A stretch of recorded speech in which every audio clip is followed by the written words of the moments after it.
Je pense. Donc, bienvenue dans cette session sur la caractérisation avancée. Je suis Jean-Paul Kleider du laboratoire GIPS et je co-anime cette session avec Ludovic Escoubas de l'IM2NP. Alors, tous les ans, on se prend un petit peu la tête dans cette session parce qu'en fait, on s'aperçoit que les caractérisations, c'est vraiment tous azimuts. D'ailleurs, on a déjà eu plusieurs fois l'occasion de parler de caractérisation pendant les sessions précédentes. Par exemple, la session des équipementiers.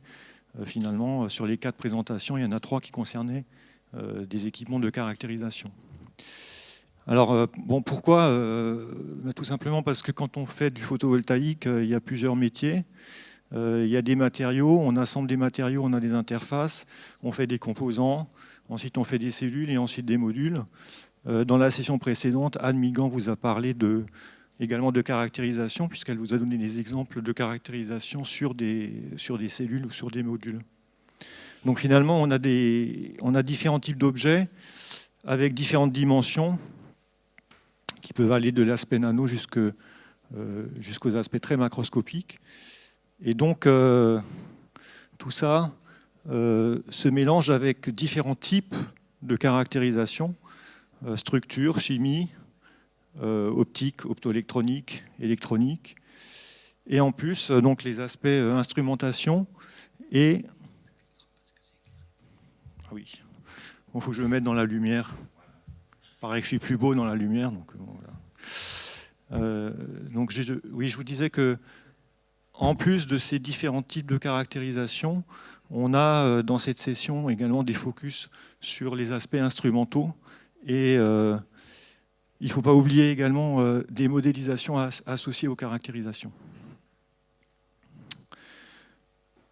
Alors, je vais laisser un petit peu parler mon collègue Ludovic. Merci. Alors en fait, dans cette session, on a reçu beaucoup de contributions. Il y a eu 18 contributions. Et on a fait le choix plutôt de mettre un focus sur ces contributions parce que c'est assez difficile pour les gens qui sont à l'Assemblée de les voir toutes, en particulier lors de la session poster. Donc la première chose qu'on a réalisée, c'est essayer de vous présenter en fait que ces différentes contributions, vous avez ici leurs caractéristiques, donc caractérisation électrique, optoélectronique, structurale, chimique, instrumentation et modélisation. Et si vous regardez les pourcentages qu'on a reçus pour chacune de ces contributions, c'est assez équilibré, je dirais, avec quand même une certaine prédominance des caractérisations optoélectroniques. Voilà juste ce qu'on peut dire sur cet aspect-là. Alors, il y a 18 contributions. On va vous présenter rapidement en fait, les éléments que vous allez pouvoir trouver dans la session poster. Donc, on a fait le choix de vous présenter, de faire un petit focus sur chacun des posters. Je vais dire un mot sur chacun des posters pour permettre aux gens qui sont dans l'Assemblée de bien se retrouver lors de la session poster sur ces différents points. Et ensuite, Jean-Paul introduira les présentations orales que vous allez avoir. Donc, en regroupant par différents domaines, si on commence par les caractérisations électriques, eh bien, vous aurez la possibilité de voir 2 posters. Un poster qui parle des féoles et d'utilisation de l'éphéole pour des mesures dans le silicium. C'est un poster proposé par le CEA et l'IMEP. Et un deuxième poster qui traite de DLTS, mesures par DLTS associées à des modélisations, des simulations numériques. Donc c'est une contribution conjointe entre l'Université Gaston Berger au Sénégal et le GIPS. Ça, c'est pour la partie caractérisation électrique. Alors, pour ceux qui sont plus intéressés par tout ce qui concerne les caractérisations optoélectroniques, vous trouverez 2 posters sur la photoluminescence. Ici, un poster proposé par Total, le LPICM et Air Liquide, donc sur l'utilisation de la photolume pour de la passivation, pour l'étude de la passivation, l'optimisation de la passivation. Vous avez un deuxième poster sur de la microphotoluminescence, en particulier lorsqu'on s'intéresse à la passivation de surface de surfaces qui ont été processées par laser. C'est un travail par le GIPS à nouveau et puis le département d'électronique de l'Université de Catalogne à Barcelone. Et puis vous avez un poster qui traite en fait de mesures thermiques couplées à des mesures optoélectroniques dans des semi-conducteurs. En fait, c'est de l'imagerie hyperspectrale et les auteurs remontent à l'étude des coefficients Seebeck des matériaux. Donc c'est un travail entre l'IRDEP, le LEED et NextPV. Il y a encore 2 posters dans cette partie qui concerne les caractérisations optoélectroniques. Donc un poster qui traite de la microscopie Raman sur du CZTS, donc le GIPS et l'IRDEP et l'Institut Jean Rouxel de Nantes.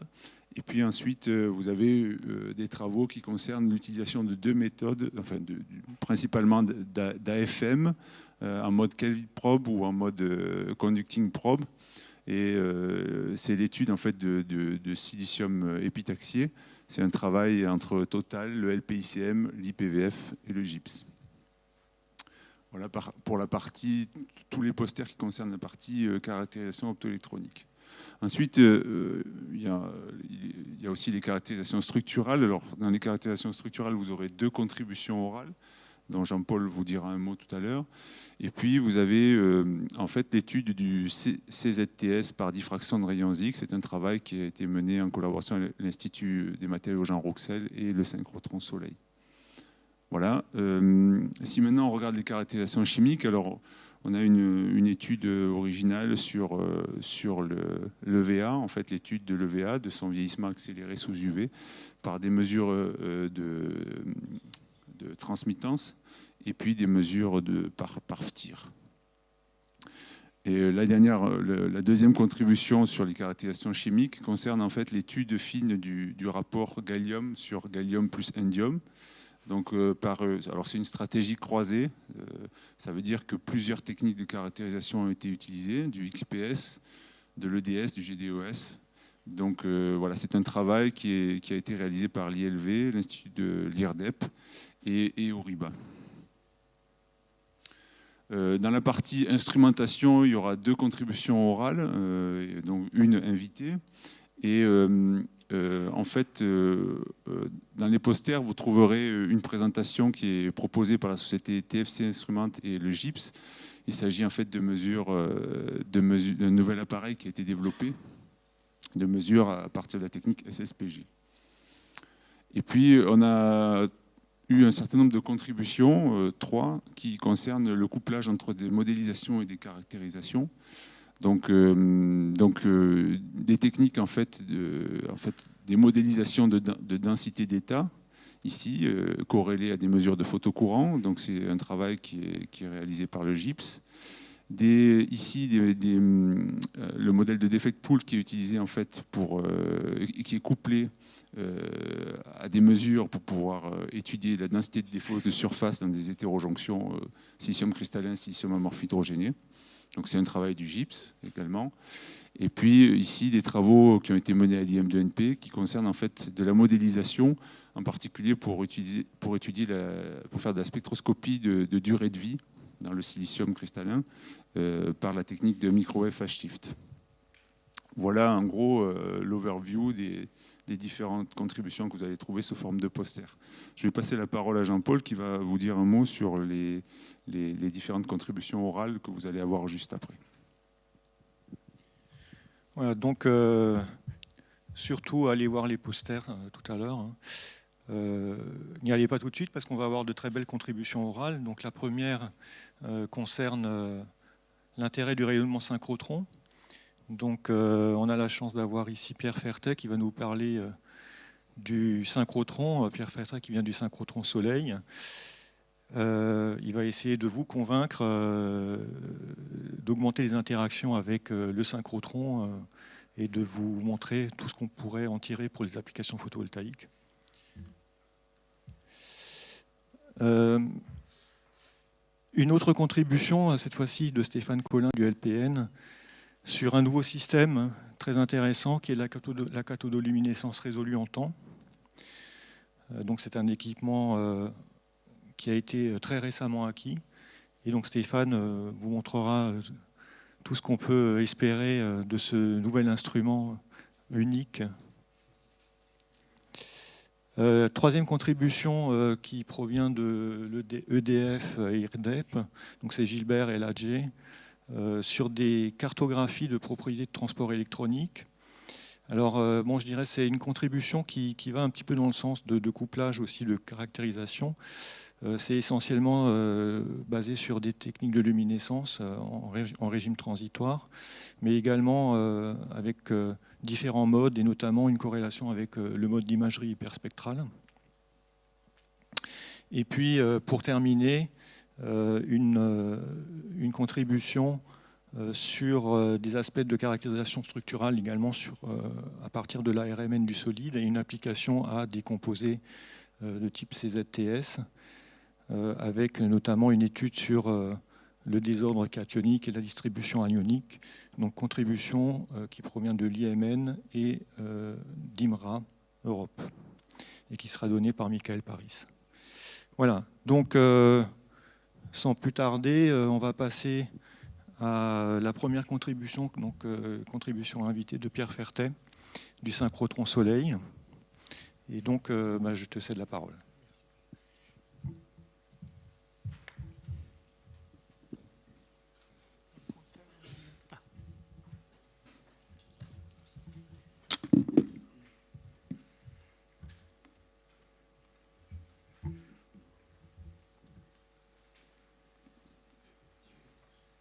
Très bien, bonjour à toutes et à tous. Alors, moi, j'avoue que je suis ravi d'être là aujourd'hui et je remercie très sincèrement les organisateurs, lapsus, de m'avoir invité à vous parler des atouts du synchrotron pour votre communauté. Alors, pour moi, c'est une nouveauté aussi. Alors, je dis juste deux, trois mots d'introduction sur moi, puisque la plupart d'entre vous ne me connaissez pas.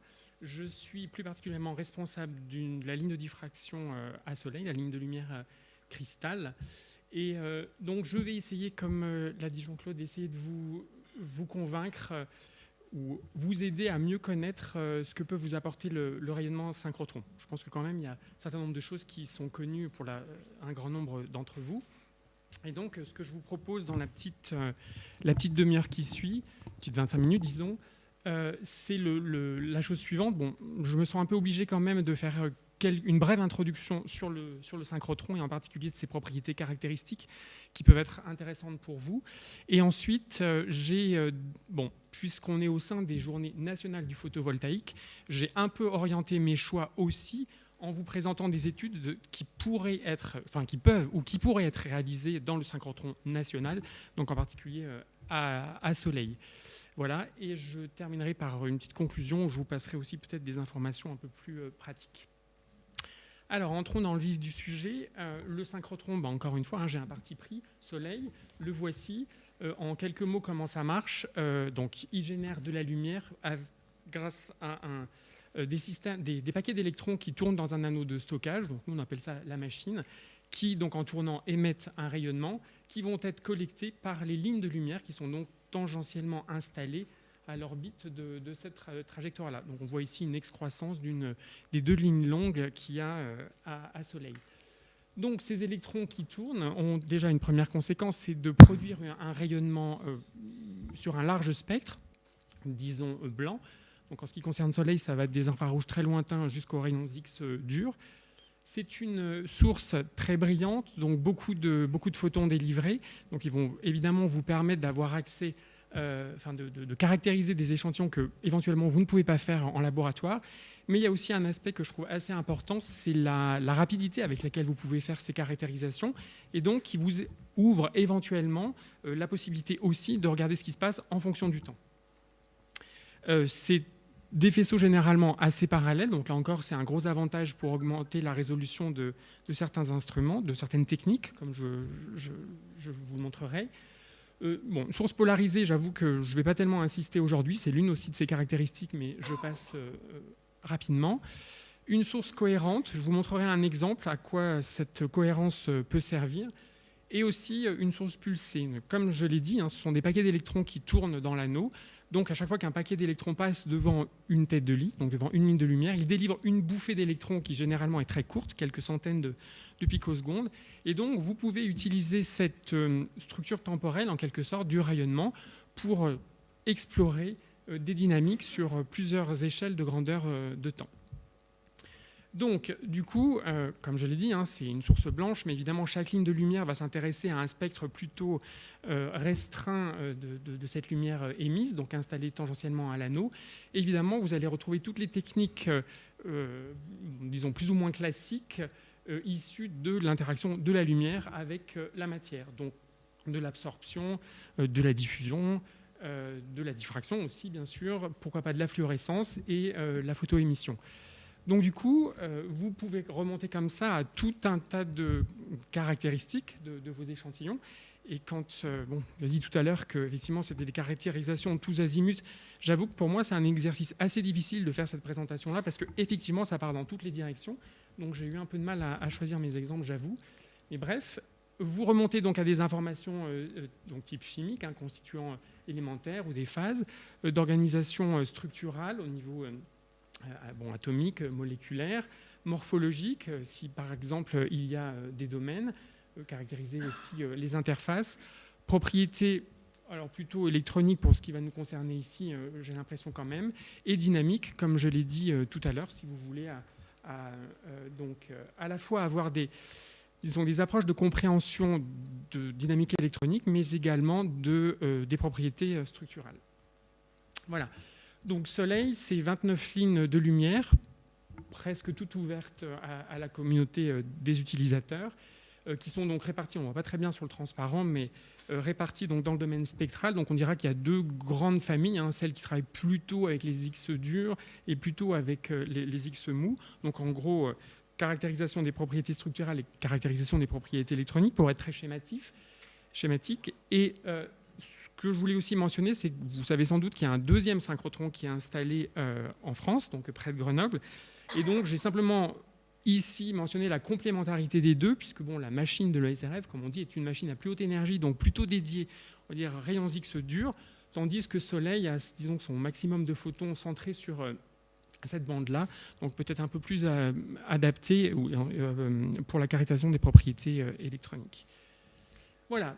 Donc, allons-y. Commençons par les premiers exemples. Donc, j'ai choisi, ma présentation va se dérouler en deux temps. Plutôt une partie diffraction, j'avoue que c'est un peu ma spécialité, et après une caractérisation, enfin une approche plutôt propriété électronique et sélectivité chimique. Donc, le premier exemple que je vous propose, c'est un exemple dont on a déjà entendu parler hier sur la famille des matériaux kestérites. Donc, on a particulièrement discuté de ce qui se passait dans ce plan atomique-là, mais il y a aussi un autre problème dans cette famille, c'est de pouvoir différencier la position des atomes de cuivre et des atomes de zinc, et donc de faire le lien, évidemment, avec leurs propriétés d'absorption. Et donc, comme l'a dit Léo hier, le problème de ces deux éléments-là, c'est que ils sont très proches électroniquement. Il y a un électron de différence, voire isoélectronique dans ces structures. Et donc la caractérisation par diffraction de rayons X de laboratoire ne vous est d'aucun secours. Donc l'idée, en fait, c'est de venir au synchrotron. Pourquoi faire ? Pour augmenter artificiellement la différence du nombre d'électrons, finalement, diffusant entre le cuivre et le zinc. Donc comment est-ce qu'on fait ça ? Je ne rentre pas trop dans le détail des formules, mais on s'approche, en fait, près d'un seuil d'absorption de l'un des deux éléments, donc ici le cuivre, et comme ça, artificiellement, on arrive à diminuer, en ce qui concernait le cuivre, le nombre d'électrons par rapport au nombre d'électrons du zinc. Et donc dans ce cas-là, on s'est mis relativement proche du seuil et on a pu artificiellement augmenter cette différence jusqu'à 4 électrons. Et là, du coup, il y a des signatures complètement évidentes qui proviennent du cuivre et du zinc et qui permettent de répondre à cette problématique. Alors, je ne vais pas rentrer dans le détail parce qu'il y a un poster en plus cet après-midi qui vous en apportera beaucoup plus, donc le poster de Pierre Baïs, que je vous encourage à aller voir. Mais pour faire simple et rapide, ces mesures ont montré que dans ce fameux plan de cuivre-zinc, en tout cas la diffraction des rayons X, donc l'ordre à longue distance, montrait qu'il n'y avait pas d'ordre du cuivre et du zinc, mais plutôt un mélange aléatoire dans les différentes positions possibles. Voilà. Donc on a une information à longue distance. On voit à travers cet exemple que localement, il y a quand même des choses qui doivent être un petit peu différentes, puisqu'il y a du cuivre et du zinc. Enfin, chimiquement, ce ne sont pas les mêmes éléments. Donc éventuellement, des distorsions du réseau qui peuvent être introduite. Et donc, on aimerait bien avoir aussi une sonde plus locale pour aller regarder ce qui se passe dans les environnements proches. Et donc, du coup, la spectroscopie d'absorption des rayons X est elle aussi assez intéressante, puisque très pénétrante, et donc vous permet... Je ne vais pas rentrer dans le détail de la technique, mais c'est juste pour donner 2 éléments. Hein. Le principe, vous allez ioniser une couche profonde, donc éjecter un électron qui va aller en gros sonder ses voisins, être rétrodiffusé vers l'atome cible. Et comme ça, ce qui va se passer, c'est que vous allez avoir une modulation de son coefficient d'absorption en fonction de l'énergie. Donc en noir, c'est quand l'élément, disons, est isolé, et par exemple pour le cuivre, quand le cuivre métallique, quand il est inséré dans ce réseau. Donc avec des oscillations qui vont vous permettre d'avoir une information plutôt, disons, électronique sur le couplage proche, les liaisons proches, éventuellement les états d'oxydation, et la structure locale en étant un petit peu plus loin du seuil. Donc, sans rentrer dans les détails encore, c'est une sonde locale parce qu'il y a des électrons, enfin c'est lié au libre parcours de moyens de l'électron, donc qui est très courte. Sélective parce que vous allez l'adapter à un élément cible particulier qui va vous permettre donc de remonter à des informations sur le nombre de voisins et par exemple aussi sur les distances. Donc l'exemple que je vous propose pour illustrer cette technique, c'est encore sur ces ZTS, mais ce coup-ci sur des films minces où l'on voit donc fait à partir de nanoparticules, où donc il y avait 2 intérêts en fait. C'était effectivement de regarder la structure locale, mais aussi un effet du recuit. Donc je présente juste très rapidement la partie EXAF. On voit très bien que pour l'échantillon brut de synthèse et recuit, les oscillations montrent des différences. Et donc du coup, les auteurs ont pu remonter à localement ce qui se passait. Donc là encore, voici la transformée de Fourier, en quelque sorte, des signaux que je vous ai montrés tout à l'heure, qui est tout à fait liée à la fonction de distribution radiale. Donc, autrement dit, les pics que vous voyez sur ces courbes sont corrélés aux sphères de coordination, aux éléments voisins de l'atome cible. Et on voit tout de suite, alors le panneau du haut, c'est pour une structure, un spectre calculé à partir de la structure qui est stérite, et les 2 d'en bas, c'est pour le film mince, après recuit. Alors, elle a simplement été, la figure d'en bas est retournée pour pouvoir faire des comparaisons immédiates. Alors encore une fois, sans entrer dans le détail, on voit très bien que déjà juste en les observant, c'est assez loin de la structure déterminée, enfin du spectre déterminé à partir de la structure qui est stérite, ça on s'en doutait un peu, mais surtout qu'il y a des petites choses que j'ai pointées par des flèches rouges qui apparaissent, qui donc ont permis aux auteurs de montrer justement ces distorsions du réseau local, et en particulier d'observer l'apparition de ces nouveaux pics par des substitutions anticides, donc du cuivre qui va à la place du zinc ou de l'étain, ou réciproquement, enfin bref, des atomes qui se placent là où normalement on les attend moins. Et ainsi, ils ont pu proposer une ébauche de modèles dans ces nanoparticules en fait, de ces ZTS, où, alors là, c'est la structure directement déduite de la cristallographie, donc de l'ordre à longue distance. Je suis désolé pour le changement de couleur entre les 2 transparents, mais vous avez le réseau de cuivre qui est plutôt indiqué ici en bleu. Et dans ce que proposent donc ces auteurs-là, avec ces études locales par spectroscopie d'absorption, c'est effectivement des domaines enrichis en cuivre ou en zinc qui, alors, déjà sont petits, en plus organisé de manière complètement apériodique, donc complètement transparent pour la diffraction. Alors, compte tenu des manips qu'ils ont fait, ils n'ont pas pu aller sonder le soufre, simplement parce qu'ils n'étaient pas, je dirais, sur la bonne ligne de lumière. Donc ces informations-là, évidemment, à corréler après avec soit les calculs de propriétés électroniques et les propriétés d'absorption, c'est l'objectif premier. Alors, là, je vous fais un petit coup de publicité, si j'ose dire. J'ai souligné juste avant l'intérêt de pouvoir couvrir une large gamme d'énergie pour atteindre tous les seuils d'absorption des atomes. On a vu que dans le cas précédent, le soufre, c'est un élément aussi intéressant, mais qu'il n'avait pas été possible de regarder d'un peu plus près.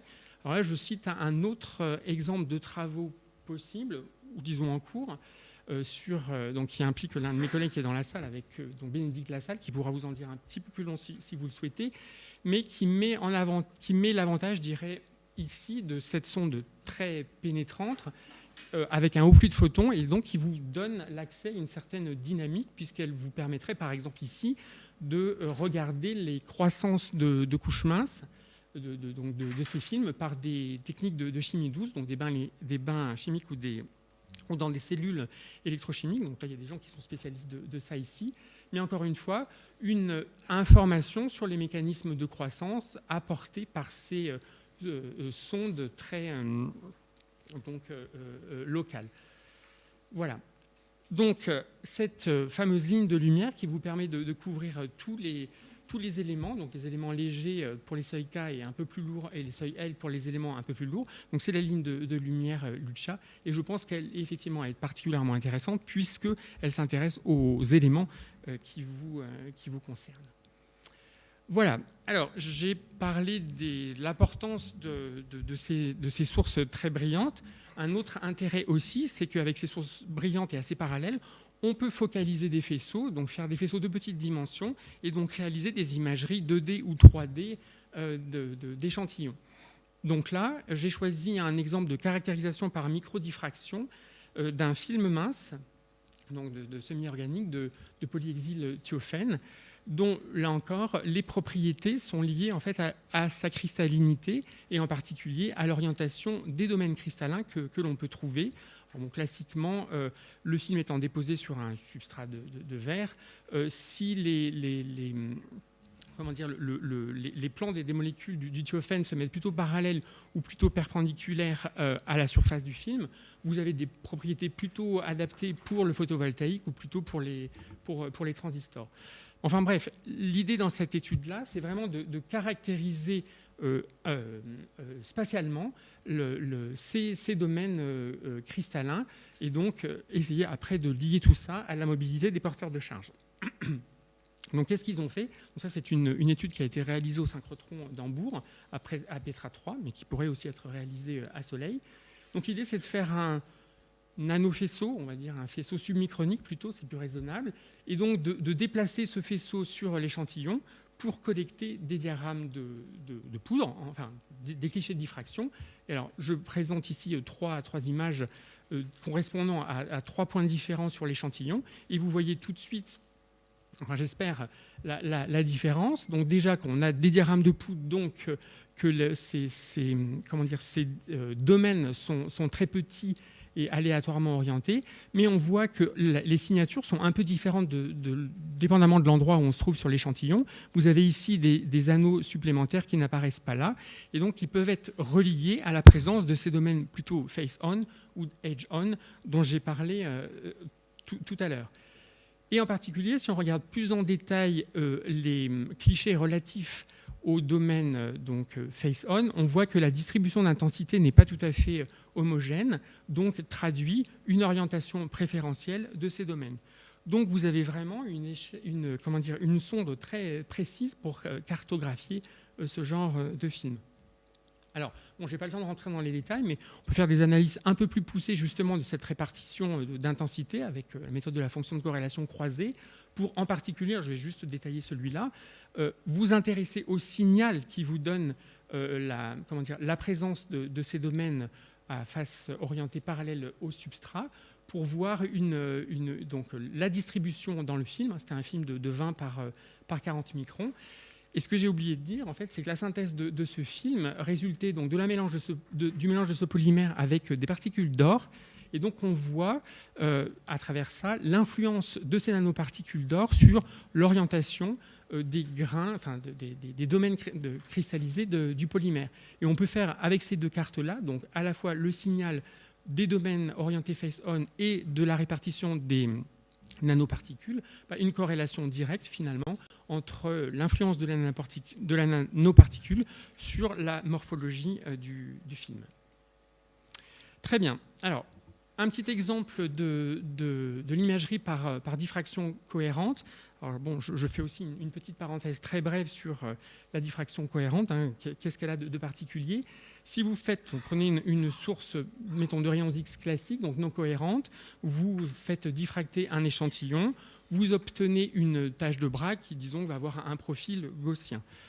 Vous prenez une source telle que celle de Soleil, toujours dans le domaine des rayons X, pourquoi pas cohérente. Ce qui va se passer maintenant, c'est que votre onde est une onde plane, donc vous allez avoir la possibilité de faire interférer les ondes qui sont réémises par les différents points de l'échantillon, et la conséquence, c'est que la tâche de diffraction devient beaucoup plus structurée et donc vous apporte une information supplémentaire. Alors là, juste pour comprendre, ces franges d'interférence en fait, sont simplement liées au facettage du cristal, c'était un petit grain d'or, et vous permettent de remonter à sa dimension. Alors, bien évidemment, quand on fait des mesures d'intensité, on perd la partie intéressante, la phase, qui vous permet en fait, de remonter à la structure même du matériau. Donc, sans entrer dans le détail, il existe des méthodes de reconstruction de cette phase et qui vous permettent de remonter donc, à la densité électronique et au champ de déplacement, donc les écarts de la position des atomes par rapport à leur position théorique dans le cristal. Donc ça, c'est des techniques qui sont émergentes, qui trouvent de plus en plus d'applications. J'avoue, j'en ai pas tellement trouvé encore dans le domaine des photovoltaïques, mais c'est peut-être aussi l'intérêt d'en parler aujourd'hui. Et grossièrement, vous avez deux techniques. Soit votre objet est plus petit que la longueur de cohérence du faisceau, donc c'est quelques, disons, dizaines à cinquantaine de micromètres, soit vous avez un objet plus étendu, et à ce moment-là, encore une fois, vous allez cartographier en déplaçant l'échantillon dans le faisceau cohérent pour remonter à ce genre d'informations. Et l'avantage de le faire en conditions de Bragg, en particulier si vous recherchez les champs de déformation à l'intérieur de votre cristal, c'est que vous avez donc des projections de ce champ de déformation, et pour simplifier, mesurer dans deux directions différentes vous permet de remonter au tenseur complet. Donc l'exemple que j'ai choisi ici, c'est donc un nano-objet, un nanofil en réalité, donc épitaxié, et on voit très bien que quand on éclaire ce nanofil, donc, sur lequel on a déposé un alliage de gallium en manganèse, donc là c'était plutôt chercher à comprendre l'influence de ces déformations de ce nano-objet par rapport aux propriétés magnétiques. Et on voit très bien que quand on l'éclaire donc par un faisceau cohérent, donc là la taille était suffisante pour que le faisceau baigne complètement l'échantillon, eh bien on voit la structuration de ces pics de Bragg, donc liés au support et liés à la couche superficielle, donc différente.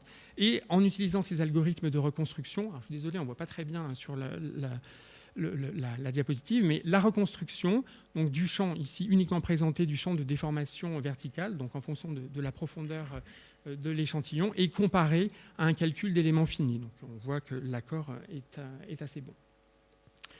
Voilà, donc ça c'était un petit survol rapide des possibilités de caractérisation des propriétés structurales en utilisant plutôt la partie, on va dire, haute énergie, donc rayons X. Et il y a l'autre partie sur laquelle maintenant je vais plutôt m'intéresser, sur donc à base des techniques de photoémission. Donc là encore, je ne rentre pas dans le détail du principe de la technique, ça a été d'ailleurs très bien expliqué mardi après-midi. Mais c'est une spectroscopie d'électrons. Donc, puisque c'est une spectroscopie d'électrons, elle est plutôt sensible à la surface, toujours à cause du libre parcours moyen. Donc, l'XPS classique, je pense qu'il y a un bon nombre d'entre vous qui la connaissez bien. Là où moi, j'ai choisi d'apporter ma touche, si j'ose dire, c'est de vous présenter ces méthodes de spectroscopie, mais à haute énergie, qui vous permet d'aller sonder un peu plus profondément. Donc, pour des matériaux, donc, aller sonder les interfaces enfouies, par exemple. Voilà. Donc, les deux exemples que je vous présente rapidement, là, ont été faits à Bessy, près de Berlin. Mais encore une fois, il y a une ligne de spectroscopie haute énergie qui est partiellement dédiée à Soleil, donc la ligne Galaxy. Donc, les deux exemples, pour vous convaincre de l'intérêt de cette technique, concernent un film mince de CIGS, où là, l'intérêt de l'étude était de comprendre la répartition du cuivre, puisqu'il semble que ces matériaux-là sont, disons, plus efficaces du côté de leur rendement photovoltaïque quand ils sont appauvris en cuivre. Et la question qui s'était posée, c'était justement quelle est la distribution de concentration du cuivre dans cette interface. Donc, en utilisant cette technique, on voit très bien, c'est ce que représente cette figure-là sur 3 échantillons, avec 3 taux, disons, différents d'appauvrissement en cuivre. Et bien, cette étude montre que donc, À la surface, donc on ne voit encore pas très bien les chiffres, mais à la surface, le matériau est complètement appauvri en cuivre, et il n'y en a pas du tout, et qu'on observe un petit gradient de concentration au fur et à mesure que l'on pénètre dans l'échantillon pour arriver jusqu'à la concentration, disons, nominale dans les couches plus profondes. Donc du profilage, finalement, en fonction de la profondeur, un peu plus poussé que ce que vous permet l'XPS classique. Et le deuxième exemple concerne un autre matériau, donc du silicium amorphe déposé sur un oxyde de zinc avec l'effet du recuit. Donc là encore, étude assez intéressante, puisque donc, comparé à l'effet du recuit comparé à un matériau, disons que recuit de manière traditionnelle, sans précaution particulière, donc avec de l'oxygène en présence. Et donc ces techniques de photoémission à haute énergie vous permettent vraiment de voir peut-être un résultat un peu inattendu, à savoir que donc, dans le matériau recuit in situ, donc protégé de l'oxygène, en tout cas en ce qui concerne la surface, eh bien, on voit quand même une oxydation qui se produit, mais non pas proche de la surface du matériau, mais à l'interface silicium ZNO, donc avec des pics SiO caractéristiques qui apparaissent. Donc là encore, une information peut-être à prendre en compte pour l'optimisation des dispositifs. Enfin, le troisième exemple que je voulais vous présenter concerne l'imagerie par technique de photoémission aussi, donc en particulier les techniques XPIM, qui, pour faire simple, combine l'avantage de l'XPS avec la conservation de la provenance spatiale des photoélectrons, et donc qui vous permettent de réaliser des cartographies avec des échelles de cet ordre de grandeur. Et donc l'exemple que j'ai choisi, là aussi, c'était une caractérisation d'un film mince de CIGS, dont l'objectif en fait était d'avoir une meilleure compréhension de ce qui se passait, donc un film polycristallin, pardon. Donc là encore, apparemment, les rendements d'efficacité sont supérieurs à leur équivalent monocristallin. Donc l'idée de cette étude, c'était de comprendre ce qui se passe plutôt grain à grain, ou en tout cas d'essayer d'avoir une approche de la différence des propriétés électroniques, donc optiques, à l'échelle du grain, voire inférieure. Et donc, en utilisant ces cartographies, enfin, ces techniques XPIM, en adaptant donc l'énergie des photons incidents aux matériaux ciblés, donc on voit ici 3 cartographies relatives à l'indium, au gallium et au sélénium, et on voit assez facilement, en tout cas sur ces 2 cartes-là, qu'il y a une sorte d'anticorrespondance entre la localisation de l'indium et du gallium, donc autrement dit, quand il y a beaucoup d'indium, il y a moins de gallium, et réciproquement. Et donc, comme ça, avec une étude un peu poussée, j'avoue, ces auteurs ont pu directement corréler en fait, la variation de la largeur de la bande interdite en fonction de la concentration dans l'échantillon, et donc mettre en évidence des fluctuations de l'ordre de 40 millélectronvolts, donc qui peuvent avoir leurs conséquences sur les propriétés de transport, en particulier dans le plan du film. Voilà. Et donc, le dernier exemple que j'ai choisi de vous montrer aujourd'hui, c'est aussi l'un des grands intérêts du synchrotron, c'est de pouvoir réaliser des études dynamiques. Donc, dans ce cas-là, bon, c'est une niche un petit peu particulière, je vous l'accorde, mais il s'agissait d'avoir une meilleure compréhension, donc au niveau fondamental, de la dynamique des porteurs de charge dans un système tel que celui-ci, donc des nanodots, PBS, qui, si je me souviens bien, faisaient de l'ordre de 5 ou 6 nanomètres de diamètre, greffés sur, encore une fois, une surface de ZNO. Donc, l'intérêt ici, d'avoir à des échelles de temps les plus courtes possibles des informations sur le mécanisme, par exemple, de transfert et de recombinaison. Donc pour ça, il y a une méthode assez efficace, quand elle marche, qui peut être utilisée, c'est de regarder les variations de potentiel de surface induit lorsque l'échantillon est photo-excité. Donc ça, c'est, encore une fois, pour faire simple, le diagramme énergétique d'un semi-conducteur, donc ici de type N, avec un repliement des bandes près de la surface dû à la zone de charge d'espace. Quand on l'éclaire avec un laser de longueur d'onde choisie, donc qui est capable d'exciter un porteur vers la bande de conduction, donc un électron, donc créer une paire électrons-trous. Chacun va partir dans une direction donnée. Et l'effet de cette paire électron-trou va laisser un petit champ électrique résiduel qui va modifier la courbure près de la surface. Et la conséquence, c'est que les niveaux de cœur vont être eux aussi affectés, donc légèrement changés. Et donc, les techniques de spectroscopie vous permettent, en allant sonder directement ces niveaux-là, de voir un léger shift entre le matériau relaxé et le matériau photo-excité. Donc du coup, pour voir ces genres de phénomènes à des échelles de temps très courtes, évidemment, on est quasi obligé d'utiliser des méthodes dites pompe-sonde pour avoir en gros une statistique suffisante et avoir un signal exploitable. Donc comment est-ce que tout ça marche? Alors la structure temporelle proposée par le rayonnement synchrotron est ici très adaptée.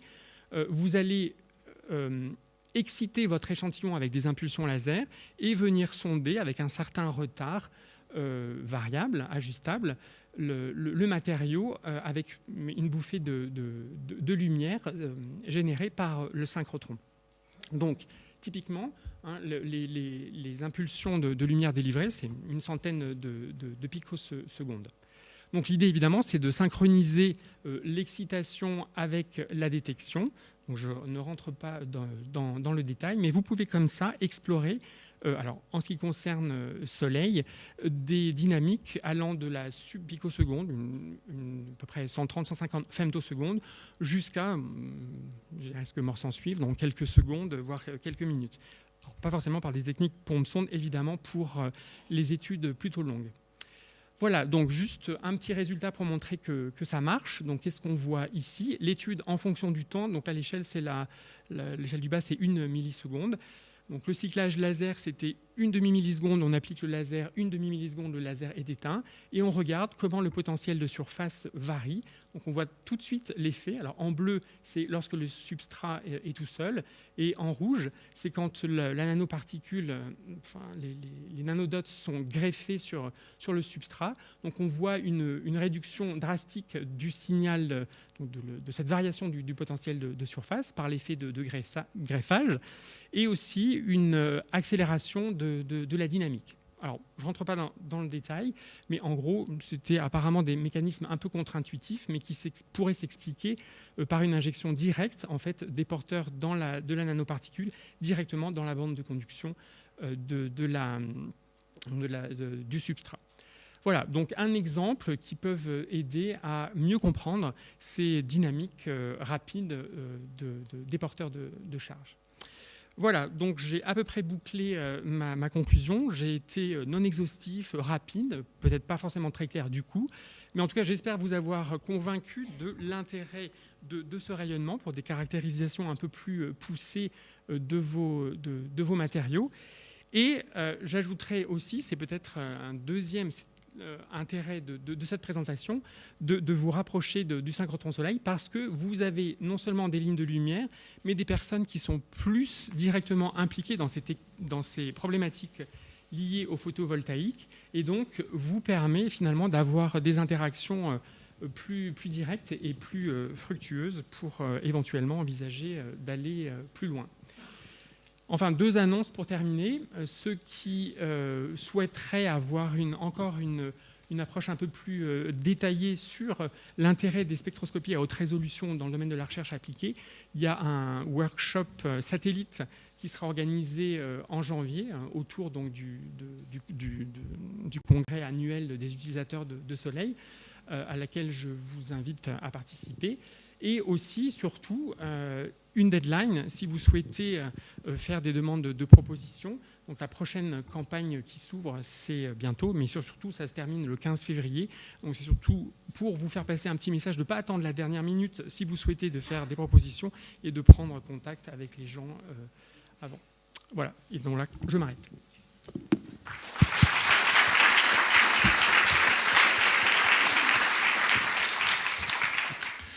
Bien, merci Pierre pour cet exposé. Alors, je vois des questions là. Merci pour l'exposé. On avait été préparé par un certain Maxime Rioux du fait que vous alliez intervenir, je crois. Maxime Rioux, peut-être. Oui. Bon, vous êtes tellement nombreux à Soleil que vous êtes Alors, des milliers. Non. Bon, Soleil, comme je l'ai dit rapidement, c'est 29 lignes de lumière qui ont des thématiques qui sont assez différentes. Donc les gens se connaissent quand même, c'est sûr. Mais il y a 300. Bon, dans la division expérience, il y a 140 personnes à peu près. Donc j'avoue que personnellement, je ne connais pas bien tout le monde. D'accord. Alors j'avais 2 questions personnellement. La première, c'était sur l'imagerie par diffraction cohérente. Oui. Quand vous parlez de diffraction cohérente par rapport à la cohérence d'un laser conventionnel, Oui. quelle est la longueur de cohérence du soleil, du synchrotron? Donc là, c'est, disons qu'une 50aine de micromètres dans le meilleur des cas, mais la plupart du temps, on se limite, enfin, on limite volontairement le faisceau pour avoir des tailles de l'ordre de 10, 20 microns en vertical. D'accord. Et la deuxième question, c'est sur l'imagerie par microdiffraction. Là, vous avez montré un travail qui a été présenté avec une longueur d'onde de 1 angstrom et puis un faisceau 200 par 300 nanomètres carrés. Oui. Est-ce qu'on peut en savoir plus et est-ce qu'on peut avoir l'information concernant l'article que vous avez mentionné qui s'appelle FIS-Chem, Chem-FIS, ça veut dire quoi ça? FIS-Chem, Chem-FIS. Est-ce vrai ou est-ce que c'est une illusion d'optique? FIS-Chem, Chem-FIS, c'est Voilà, ça. FIS-Chem, Chemical Et qu'est-ce que ça veut dire ça? Physical Chemistry, Chemical Physics. Pardon? Alors, Physical Chemistry and Chemical Physics. Ah bon? Ça existe ça? Ah, oui, j'ai inversé la FIS-Chem, d'accord. Inversion de la référence, excusez-moi. Merci. Alors, juste pour donner plus de détails, ça c'est plutôt des expériences prospectives, je dirais, parce que pour le moment, il n'y a pas de ligne de lumière ouverte aux utilisateurs qui permettent de faire ce genre d'expérience. Ça va arriver. Donc, il y a les lignes longues. Alors, on peut espérer même battre des records. Elles visent des faisceaux, disons, d'une 40aine à une 50aine de nanomètres, donc 50 par 50. Mais qui, pour le moment, ne sont pas encore ouvertes aux utilisateurs. Et sur la ligne de diffraction, plus particulièrement dans laquelle je m'occupe, c'est des choses qu'on pourrait faire, mais qu'on n'a pas encore réalisées. Donc ça peut être aussi pour nous un moyen de tester ces techniques pour vous les offrir de manière plus efficace. On va prendre une autre question.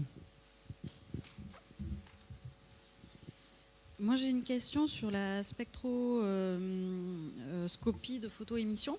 Je voulais juste savoir quelle était la limite de détection et si c'était une technique destructive ou pas. Alors là, je vais avoir du mal à répondre parce que je ne suis pas vraiment spécialiste. En ce qui concerne donc pour la limite de détection, jusqu'à quel point, effectivement, jusqu'à quelle trace on peut détecter, donc je ne m'aventurerai pas. Par contre, non, c'est une technique non destructive. Donc ça, c'est aussi l'avantage. Vous pouvez, alors peut-être que Bénédicte Lassalle peut compléter ma réponse parce que lui est plus spécialiste.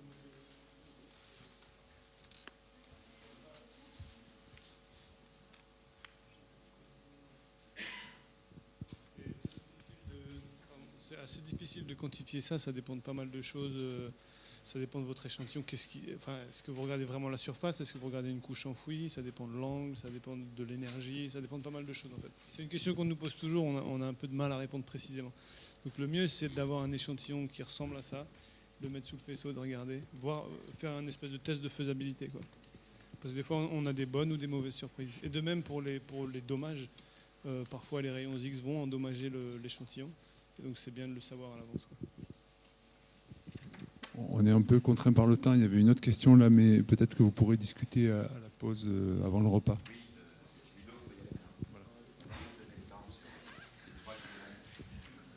On va essayer. Mais on a démarré en retard aussi.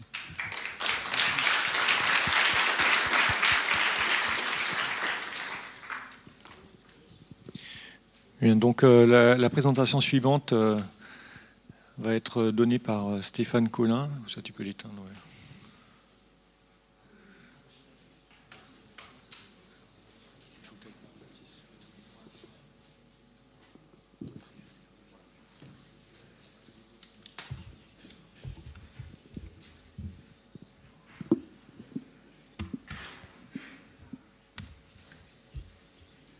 Bonjour à tous.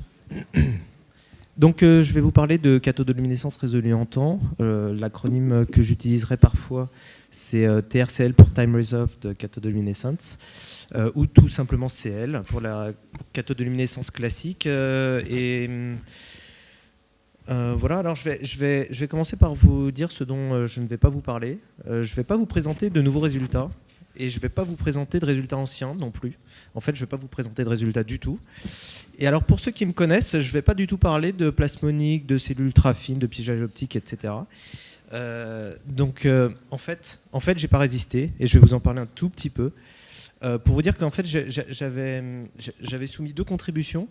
Une contribution, c'est celle de gauche, sans résultat. J'étais assez court, assez bref. Et puis une contribution, alors avec plein d'amis, et puis quand même, je pense, des résultats.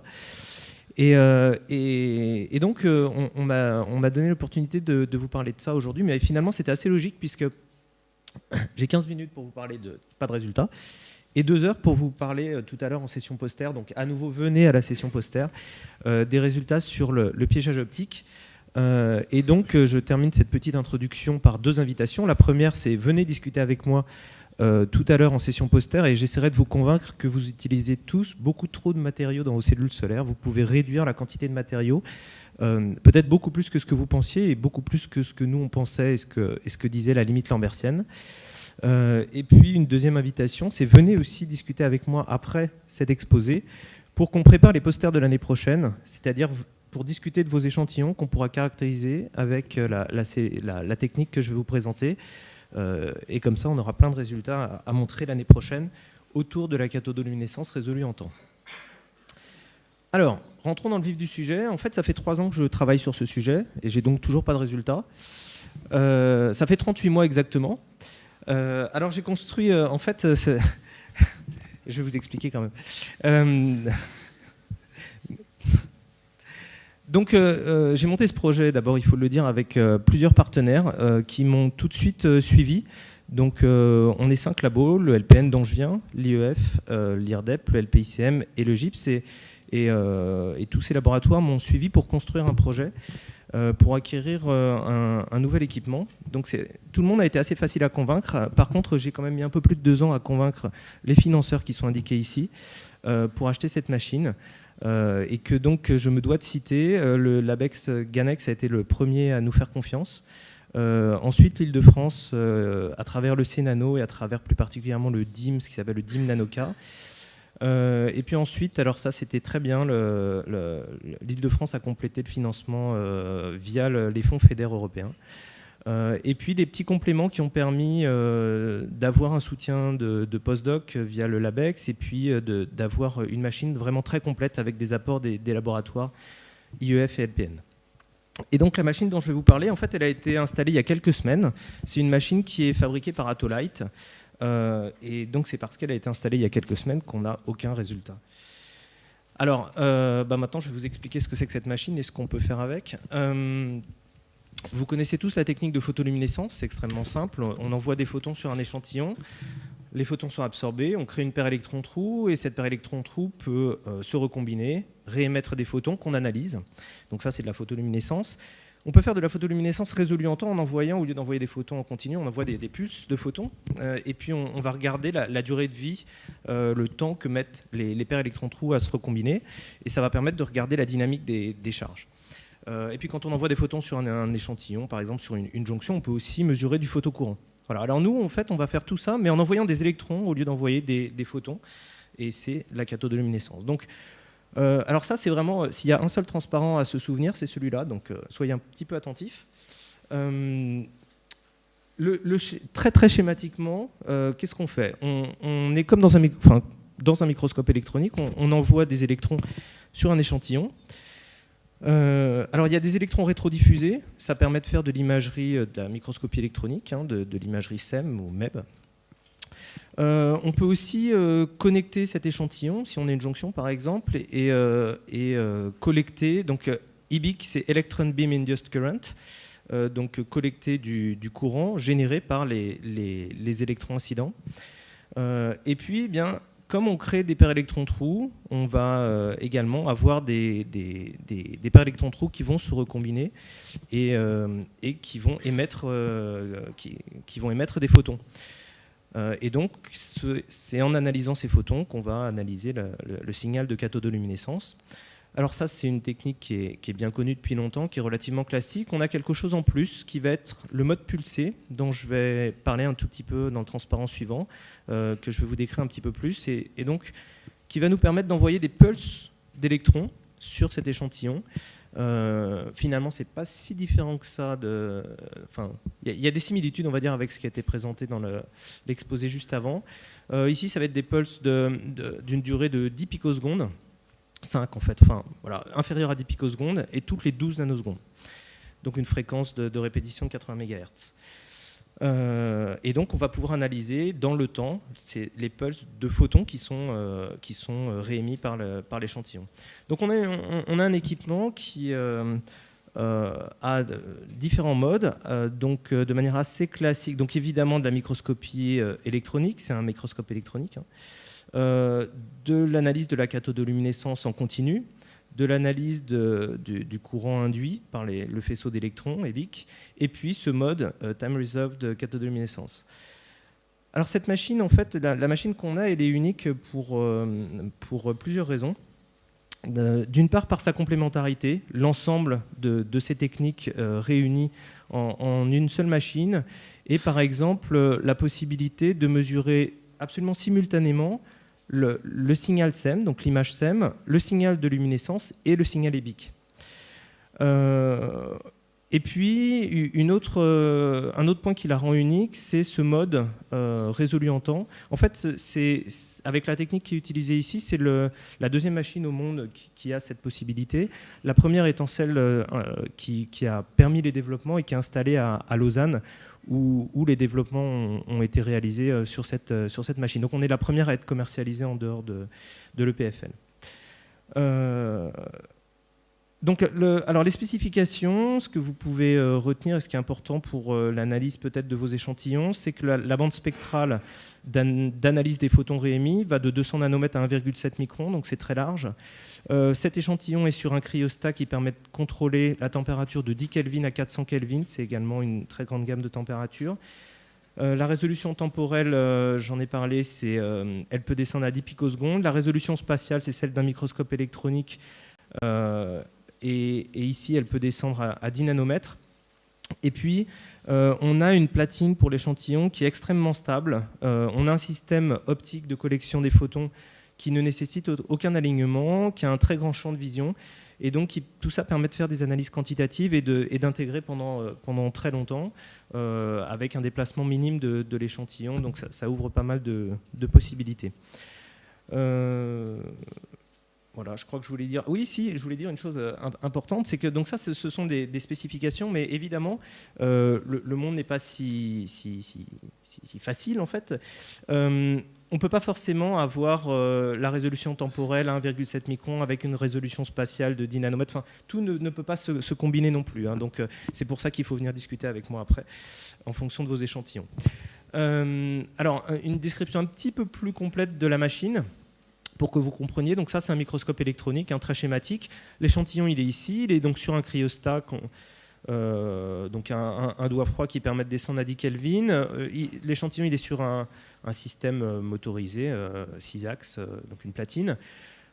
Classiquement, on a une émission, donc on arrache les électrons du canon par effet de champ, et puis on a des lentilles électroniques, on focalise sur l'échantillon. Donc d'un côté, on récupère les électrons secondaires pour faire des images SEM, de l'autre, on peut collecter du courant, et puis eh bien, on a un système de collection au-dessus qui est sur le parcours ici, et puis qui permet d'envoyer les photons dans un spectromètre avec une caméra CCD ou une caméra InGaAs en fonction du domaine spectral d'intérêt. Et puis, alors, ça c'est l'originalité de cette machine, on a un laser pulsé ici qui nous permet de changer de mode d'émission. Donc on coupe, on change les conditions d'excitation du canon d'électrons. On n'est plus en émission de champ, on est en photoémission avec des photons qui sont à 266 nanomètres et qui permettent d'arracher les électrons par pulse.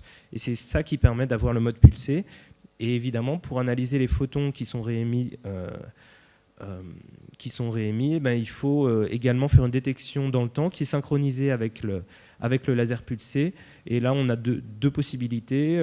La plus conventionnelle, ce sera pour nous un mode de comptage de photons avec 2 détecteurs différents, un photomultiplicateur et une diode avalanche, et puis la possibilité éventuellement aussi d'une strike caméra.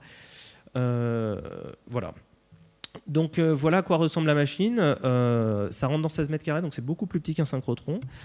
Ici, vous avez une table optique. Le microscope est là.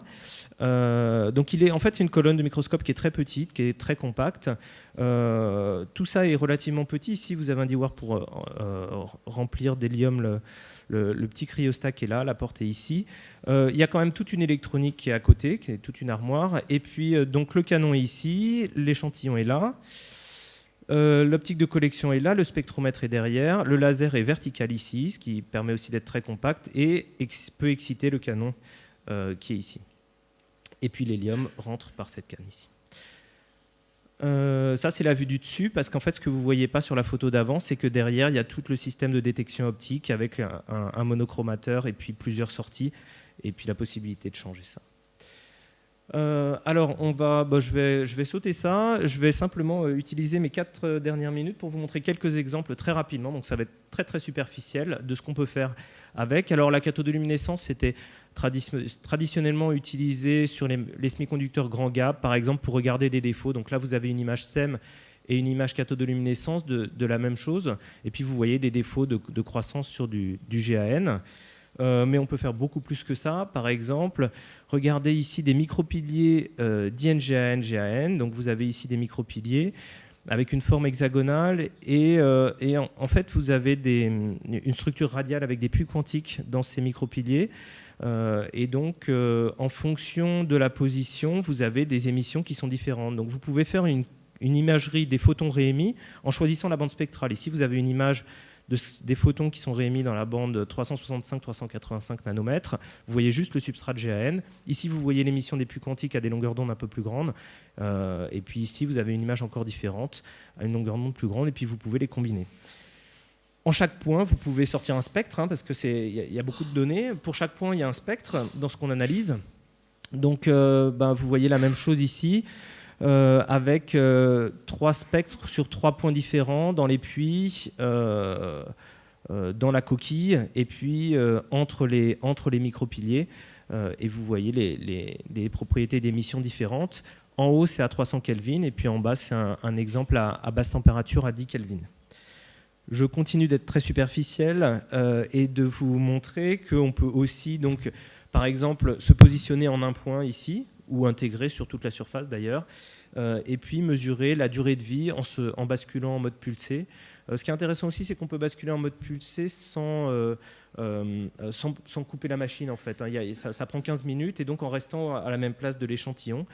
Donc vraiment se repositionner aux mêmes endroits qu'en continu, et on peut mesurer des taux de déclin et des durées de vie. Ici, il y a un exemple avec une durée de vie d'une nanoseconde à peu près, je crois. Alors un exemple qui me... Alors maintenant, donc c'est des exemples un petit peu différents de ce qu'on voit dans la littérature et qui utilisent ce genre de technique. Sur les nanophiles, ce que vous voyez par exemple ici, c'est des exemples. Donc c'est une cellule à nanophile de GAS, ça a été publié l'année dernière. Il y a une jonction axiale. Une des grandes questions pour ce type de structure, c'est de caractériser les dopages, les taux de dopage obtenus réellement sur la structure, et puis les longueurs de diffusion. Et donc ici, on voit des images de cathodoluminescence avec une jonction plus ou moins profonde, et on peut remonter avec ces images et avec les profils à des longueurs de diffusion en particulier qui sont ici, je crois, de l'ordre de 300 nanomètres. Ça, c'est avec de la cathodoluminescence. On peut aussi faire de l'EBIC. Ça, c'est une publication qui vient de sortir sur du GAS, avec également une jonction qui est montrée ici, qui est axiale. Et là, c'est de la mesure EBIC. Et ce qu'on voit, en fait, c'est une perte de la collection dans cette région-là. La jonction est par ici. Ici, on a une zone d'OPP. Et on voit une longueur de diffusion de l'ordre de 1 micron dans cette région-là. Donc ça permet, avec un petit peu de modélisation, de remonter de manière indirecte à des taux de dopage et puis à des vitesses de recombinaison aussi. Et puis dernier exemple, sur les 5 secondes qui me restent, il y a beaucoup de choses à faire avec les matériaux polycristallins. Là, j'avais sélectionné des exemples avec le CDTE. La cathodoluminescence a été utilisée, ici c'est un exemple en 2010 pour déterminer, donc là on voit un joint de grain, c'est une image de cathodoluminescence autour d'un joint de grain, et avec le profil de l'intensité de la cathodoluminescence dans cette zone-là, on peut remonter aux longueurs de diffusion des porteurs minoritaires. Donc c'est un travail qui a été fait par Mendis en 2010. Ici, c'est un très joli travail sur du CDTE où on voit l'effet du chlore et de la passivation des joints de grain. Et cette fois-ci, c'est de l'EBIC. Et enfin, un article qui vient de sortir, à nouveau de Mendis, où cette fois-ci, ils ont utilisé la machine de l'EPFL Datolite et ils ont utilisé la possibilité de faire des mesures résolues en temps pour remonter aux durées de vie et mettre en évidence un accepteur qui a 47 milliélectronvolts de la bande de valence. Voilà, je pense qu'il y a aussi beaucoup de choses à faire avec cette technique-là sur le CIGS et le CZTS par exemple. Je passe ça pour terminer quand même, c'est important sur les remerciements, les personnes qui ont soutenu ce projet et je vous remercie pour votre attention.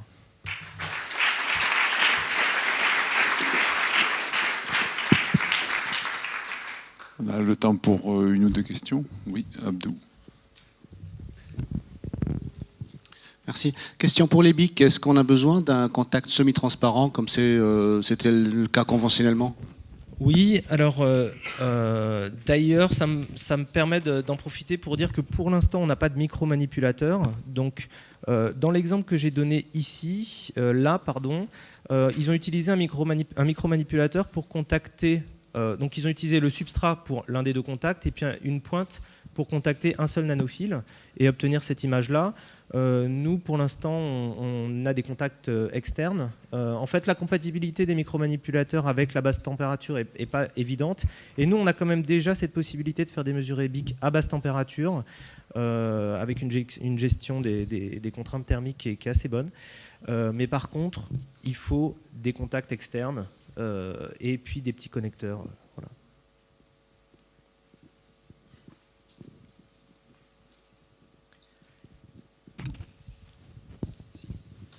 Oui, actuellement, votre machine, elle travaille en mode pulsé ou en mode canon d'électrons. Est-ce qu'il est possible de fonctionner avec les deux modes simultanément pour ne pas avoir, même si ça synchronise très bien, mais pour être sûr de faire les choses en même temps? Alors,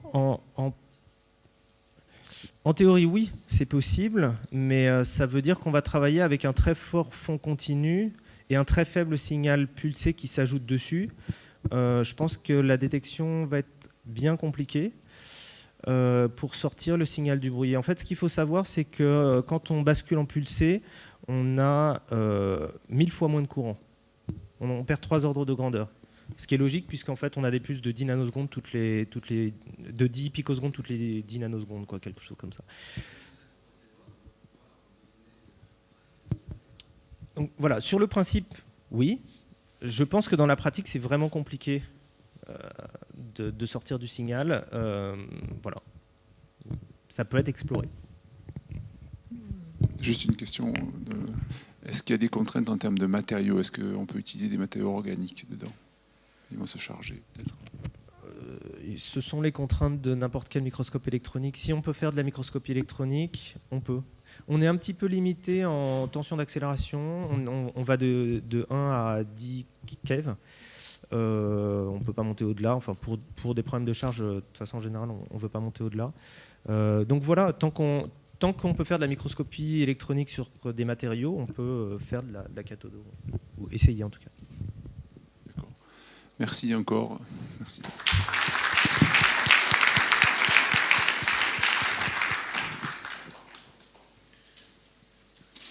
Et alors l'intervention suivante est une intervention de Gilbert Elhadj.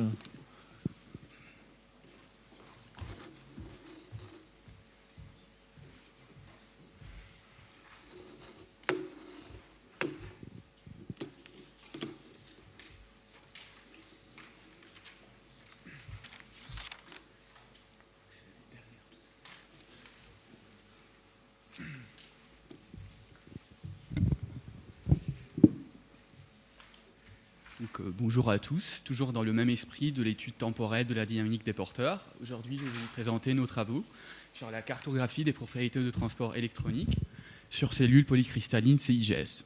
Donc, dans la première partie, je vais vous présenter un modèle que nous avions développé qui permet d'étudier de manière non ambiguë un déclin de luminescence résolu en temps. Dans la deuxième partie, on va venir développer un outil qui va permettre de quantifier sans contact la densité de défaut au sein du matériau CIGS en se basant sur les déclins de luminescence résolus en temps. En se basant sur les parties 1 et 2, on va venir établir une corrélation entre la microscopie confocale et l'imagerie hyperspectrale pour tenter de justifier certaines origines derrière les fluctuations spatiales des propriétés du CIGS, qui sont pas mal connues. Et je terminerai par des conclusions et des perspectives. Donc, commençons. Donc, aujourd'hui, on applique les techniques de luminescence résolue en temps pour venir étudier et caractériser la dynamique des porteurs photogénérés. Donc, la dynamique des porteurs photogénérés au sein de tout matériau photovoltaïque est clé. En particulier, pour les déclins de luminescence, on vient analyser et interpréter l'évolution de la concentration de porteurs minoritaires en fonction du temps. Ceci est très important parce qu'il nous donne accès au temps de vie des porteurs, à la qualité du matériau photovoltaïque, au type d'événements qui sont derrière les dynamiques observées et plein d'autres paramètres photovoltaïques importants. Mais au cas où on fait face à une structure complexe de matériaux photovoltaïques qui présente des inhomogénéités au niveau de ses propriétés, ceci peut nécessiter une analyse complexe des déclins de luminescence résolus en temps, et toute ambiguïté au niveau de cette étape d'analyse peut induire des erreurs au niveau de la quantification des paramètres photovoltaïques et de la caractérisation du matériau photovoltaïque en général. Donc, aujourd'hui, en fonction de la bibliographie qui est disponible, il y a toujours ce besoin d'interprétation cohérente et précise sur la description des dynamiques des porteurs au sein du matériau CIGS, quelles que soient les conditions expérimentales qui sont à l'origine du déclin. Donc, par conditions expérimentales, on entend les sources d'excitation qu'on utilise pour, en fait, tracer l'évolution de la concentration en fonction du temps. Donc, dans notre cas, on a étudié 3 cas de figure. Dans le premier, on utilise une source laser pulsée. On va fixer la puissance de cette excitation. On va varier la longueur d'onde de cette excitation. On va étudier l'évolution des déclins en fonction de cette variable. Dans un deuxième cas, on va fixer la longueur d'onde d'excitation, on va varier la puissance de l'excitation, et pareil, on va étudier aussi les dynamiques en fonction de cette variable.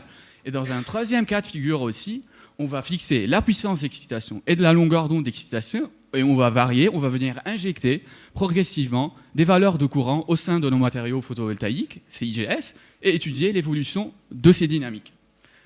L'objectif aujourd'hui, c'est de trouver un modèle physique, des interprétations physiques qui permettent d'expliquer en même temps toutes les évolutions de dynamique qu'on observe au sein du CIGS, quelles que soient les sources d'excitation, donc établir des origines physiques communes. Donc aujourd'hui, dans la littérature, la majorité des travaux décrit en fait l'évolution temporelle de l'intensité de luminescence comme étant la somme d'une double exponentielle. Et ceci, jusqu'à présent, est insuffisant parce qu'il faut absolument quantifier la nature des événements, la nature des temps de vie observés, et dans ce cas-là, remonter à plusieurs autres paramètres photovoltaïques. Donc, dans notre cas, on définit l'existence de 2 types d'événements très précis. Le premier étant les événements de recombinaison bande à bande entre les paires électrons-trous. Un deuxième événement qui est clé, ce sont les événements de piégeage des porteurs qu'on photogénère. Ceci est dû à l'existence d'une densité non négligeable de pièges qui vient se placer à proximité des bandes de conduction ou des bandes de valence selon une certaine distribution, avec des événements de capture puis de réémission des porteurs photogénérés. En fonction de ces définitions, on introduit 2 définitions qui sont le poids de ces événements. Donc on va avoir le poids des événements de recombinaison directe et le poids des événements de piégeage. Et à chaque type d'événement, on va venir attribuer un temps de vie. Donc on va avoir le temps de vie de recombinaison directe et les temps de vie de piégeage. En fonction de la définition de ces poids, on introduit aussi un nouveau paramètre qui va venir quantifier la dominance d'un certain type d'événement par rapport à l'ensemble de la dynamique observée. Ce paramètre, on l'a appelé DCD, qui est le Dominant Carrier Dynamics. C'est le ratio entre le poids des événements de recombinaison directe et la somme des 2 poids existants, donc le poids des recombinaisons directes et le poids des événements de piégeage. Par définition, ce DCD a des valeurs, bien sûr, comprises entre 0 et 1. Et plus votre matériau photovoltaïque étudié vous donne des valeurs de DCD proches de 1, cela veut dire que les pièges au sein de votre matériau n'ont aucun effet sur la dynamique de vos porteurs, ce qui est un indice de bonne qualité de matériau photovoltaïque dans ce cas-là. Donc voici la définition du DCD et son importance. Donc dans ce cas-là, en fonction de la définition des temps de vie, donc le temps de vie de recombinaison directe, le temps de vie de piégeage et le DCD, on va venir les extraire pour les 3 cas de figure qu'on a déjà étudiés et essayer d'interpréter de manière unique toutes les observations dans notre cas-là. Donc pour les premières expériences, où on a varié la puissance d'excitation, on va étudier la décroissance de la concentration, donc on va étudier le déclin des luminescences, on observe une décroissance du temps de vie de piégeage en fonction de la puissance d'excitation, des valeurs presque constantes du temps de vie court des recombinaisons directes et une convergence vers l'unité du DCD. Pour le deuxième cas de figure, la variation des longueurs d'onde d'excitation, on observe exactement les mêmes tendances, le même comportement de porteur, un temps de vie de piégeage qui décroît en fonction de l'énergie d'excitation, un temps de vie court de combinaison directe qui est constant, et le DCD qui croît vers l'unité et même fait preuve d'un phénomène d'hystérésis qu'on en discutera peut-être après. Dans le troisième cas de figure, en injectant des valeurs progressives de courant tout en excitant de manière pulsée avec le laser, pareil, exactement les mêmes tendances de la dynamique, une décroissance du temps de vie du piégeage, des valeurs constantes du temps de vie court et une convergence vers l'unité du DCD. Donc, qu'est-ce qu'on a appris jusqu'à présent en fonction du modèle qu'on a proposé et les définitions proposées? Que le temps de vie court, il est indépendant des conditions d'excitation et même de l'intensité d'excitation, ce qui est bien le cas d'un temps de vie de bande à bande, de recombinaison de bande à bande. Deuxièmement, l'effet de l'augmentation de puissance vient amplifier l'activité des centres de recombinaison directe. Donc vous auriez dans ce cas-là de moins en moins de porteurs impliqués dans des événements de piégeage. Troisièmement, avec l'injection du courant progressif, on va venir saturer progressivement la densité d'état accessible des pièges au sein du matériau. Et quel que soit dans ce cas-là le type de l'excitation, l'état final de la dynamique des porteurs pour les 3 cas de figure est une dominance complète des centres de recombinaison directe par rapport aux événements de piégeage. Donc, avec le modèle qu'on avait proposé et les définitions de temps de vie et du DCD, donc le rapport des poids, on a établi une quantification de la dynamique de porteur qui se comporte exactement de la même façon et qui est compatible et cohérente avec les définitions établies. Donc, on a franchi cette première étape d'une définition non ambiguë et d'une description non ambiguë de la dynamique des porteurs au sein du CIGS. Donc, en fonction de tout ce qu'on a appris jusqu'à présent, on va venir maintenant proposer un nouvel outil qui va permettre de quantifier cette densité de pièges dont je parlais, tout en se basant sur les différentes définitions qu'on avait établies. En particulier, on revient vers le schéma qui décrit la dynamique des porteurs. On va étudier l'évolution temporelle de 3 populations. La première étant la population N1 dans la bande de valence, la population N3 dans la bande de conduction et la population N2 qui va venir occuper la densité d'état accessible au sein des pièges. À chaque type, pour les événements de piège, on a un temps de vie de capture, TOCAP, un temps de vie d'émission, TOM, et une distribution énergétique gaussienne, ET, centrée autour d'ET, et un temps de vie, bien sûr, de recombinaison bande à bande. En fonction de ces définitions, on va venir reproduire les conditions expérimentales pour établir un système d'équations qui va décrire l'évolution temporelle de ces 3 populations. Donc, pour être cohérent avec nos conditions expérimentales, il faut reproduire exactement le même nombre de porteurs photogénérés expérimentalement. Donc, on va simuler le pulse de laser envoyé avec une fonction sec carré, avec une largeur du pulse de 6 picosecondes topée dans ce cas-là, une puissance pic P0 de 25 mW. Comme on a accès aussi à la réflexion, vu que la longueur d'onde qu'on utilise est de 700 nanomètres, on va moduler la puissance et le pulse envoyé par la réflexion pour en tirer le nombre de porteurs photogénérés. Donc ça, première étape, définition de la photogénération des porteurs. Deuxième étape, l'établissement du système d'équations qui va décrire, en fonction de la fonction d'occupation des pièges, les différents événements et les 3 définitions de dynamique qu'on avait établies, l'évolution temporelle des 3 populations. Donc pour vous expliquer la méthodologie, ce système contient uniquement une seule variable et toutes les autres valeurs sont expérimentales. Donc on va établir un algorithme qui va venir varier la valeur de ψd, qui est la densité de piège, minimiser l'erreur de reconstruction du déclin expérimental. Donc au final, on va sortir avec un déclin qui va reconstruire de manière précise le déclin expérimental et sortir une valeur de densité de piège. Commençons par le premier cas de figure où on a injecté progressivement des valeurs de courant au sein de nos matériaux photovoltaïques. Quand vous voyez qu'on arrive à reconstruire avec une erreur inférieure à 7% le déclin expérimental, on en tire derrière une densité de pièges, qu'on va tracer l'évolution de cette densité de pièges pour chaque déclin en fonction du flux de courant injecté. On établit une dépendance linéaire entre les deux, qui est très évidente, avec une pente qui est très proche de -1, ce qui fait preuve d'un mécanisme d'occupation des pièges qui est très efficace. Cela veut dire qu'à peu près chaque électron injecté vient occuper un seul piège. Et si on extrapole cette décroissance à son origine, où il n'y a aucun courant injecté, et comme le système d'équation prend en compte la photogénération, on va retrouver la densité de pièges au sein du matériau, qui est égale à, dans ce cas-là, on a trouvé 1,05 10 à la puissance 15 pièges par centimètre cube. On va répéter cette même procédure pour les expériences où on a varié la puissance d'excitation pour chacun des déclins. Je répète que le système d'équation prend en compte les variations de photogénération. Donc il est supposé nous donner, pour les différentes puissances, des valeurs constantes de densité de pièges à sa sortie. Et ce qu'on observe aussi ici, c'est que les valeurs de densité sont automatiquement corrigées de la variation de génération, donc des fluctuations de ces valeurs de l'ordre uniquement de 4%, et qu'on retrouve cette valeur qu'on avait retrouvée dans le cas de l'injection du courant, qui est autour de 10-15 pièges par centimètre cube. Donc ce graphe signifie que, avec cet outil-là, pour n'importe quelle puissance d'excitation, on va pouvoir quantifier, sans contact, la densité de pièges au sein du matériau photovoltaïque CIGS. Donc, maintenant, tout ce qu'on a fait à l'échelle locale, on va venir ajouter une dimension spatiale.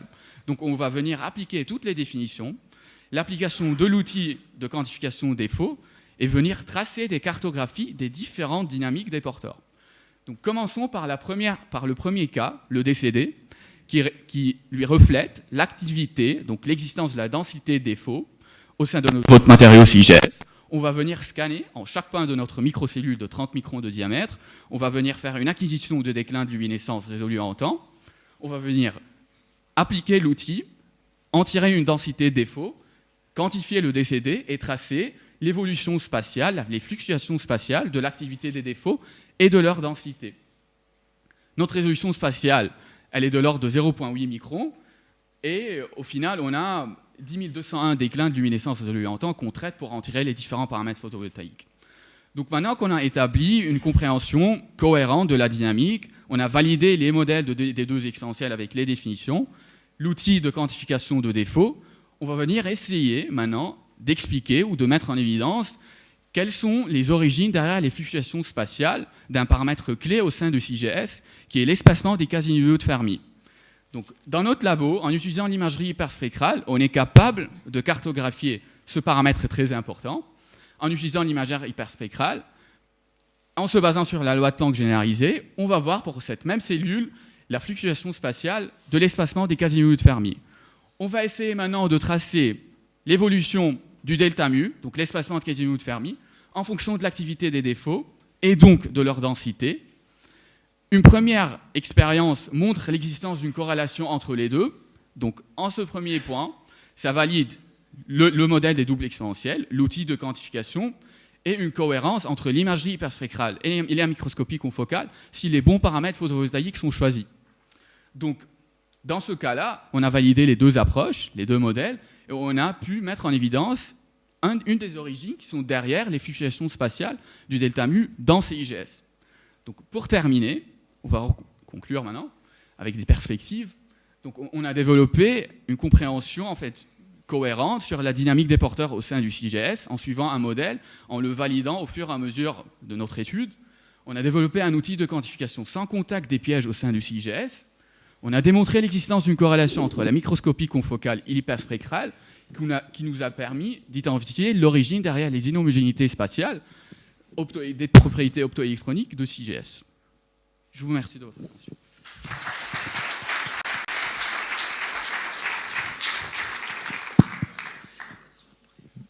Merci, merci Gilbert. Est-ce qu'il y a des questions? On a le temps pour une ou deux questions.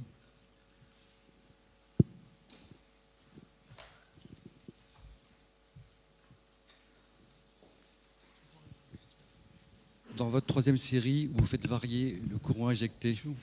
Oui.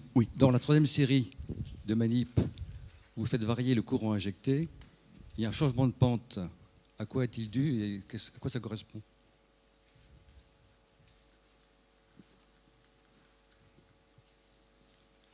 Dans ce Non, cas-là. encore avant. Oui, là, à gauche, un changement de pente. Donc, ce qu'on avait expliqué juste avant, dans le tout dernier point. Attends. Oui, ce qu'on voit encore, pareil, le coude. Oui, bien sûr. Correspond-il dans la voyez descente que en bleu là? Cette décroissance, c'est-à-dire cette convergence d'une double exponentielle vers une mono-exponentielle, elle est expliquée par deux choses. Le décédé, donc le poids qui est en train de ne plus exister au niveau des événements de piégeage, on a uniquement un seul type d'événement qui existe, donc une seule exponentielle au final. Plus vous augmentez votre intensité d'excitation, plus vous allez saturer la densité de piège au niveau de votre matériau, et leur signature sur votre déclin de photoluminescence va disparaître. Et leur signature, initialement, c'était un délai dans l'émission de luminescence qui est expliqué par la décroissance du temps de vie long, le temps de vie de piégeage, en fonction de l'augmentation d'intensité d'excitation. D'où la convergence d'une double exponentielle vers une mono-exponentielle, et donc du changement de pente. Est-ce que c'est clair? Ou je dois répéter? Une dernière question. Vous voyez que, pour revoir ça, en fait, c'est que cette convergence, elle existe pour les trois cas. Les trois cas ont un seul paramètre en particulier, ce qui est l'augmentation de l'intensité d'excitation. Et plus vous augmentez l'intensité de votre excitation, vous allez annuler l'effet des événements de piégeage sur la dynamique observée. Et donc leur effet est bien celui de la double exponentielle, donc la deuxième pente longue du déclin, qui va disparaître, plus on va augmenter l'intensité d'excitation. Et donc le temps de vie long, il est bien attribué au temps de vie de piégeage dans ce cas-là. Et le temps de vie court, qui est indépendant des intensités d'excitation, et la pente courte que vous voyez, la première pente, qui ne bouge pas, quelles que soient les conditions et les intensités d'excitation. Merci. On posera, il y avait encore une question, mais je pense qu'il faudra la poser au moment du repas. Je suis désolé, mais on a beaucoup de retard. Oui, mais il y a quand même un privilège d'être président, il ne faut pas déconner. Il y a de l'abus de pouvoir, je trouve. Oui, non, mais c'est parce que je voulais... Bon, j'ai une question, mais ça, je la poserai tout à l'heure. Je voulais faire un commentaire. Parce que ça, c'est quand même... ce qui est important, c'est de voir que dans une cellule photovoltaïque, la durée de vie n'est pas le paramètre fondamental. C'est pas le paramètre fondamental. Hein. Donc, mais ça, c'est important de le souligner parce que derrière, ça renvoie au fonctionnement de la cellule. D'où ça vient qu'on regarde la durée de vie? Tout ça, il faut regarder comment évoluer l'électronique. Au début, l'électronique a été utilisée non pas pour le continu, mais pour l'alternatif. Si on travaille en régime fréquentiel ou temporel, on a besoin de connaître la durée de vie, d'accord? Et quel est le facteur limitant, okay? Et parce que là, quand je vous dis la durée de vie, la preuve année, vous comparez le silicium et le GAS. Le GAS, durée de vie 1 nanoseconde, silicium 1 milliseconde. Quelle est la meilleure cellule des deux? GAS. Exact, oui. Donc quand vous avez la durée de vie, après il faut encore connaître la mobilité. Parce que le paramètre fondamental, c'est la longueur de diffusion. Voilà, j'arrête. On va arrêter les débats, Jean-Paul avait une question.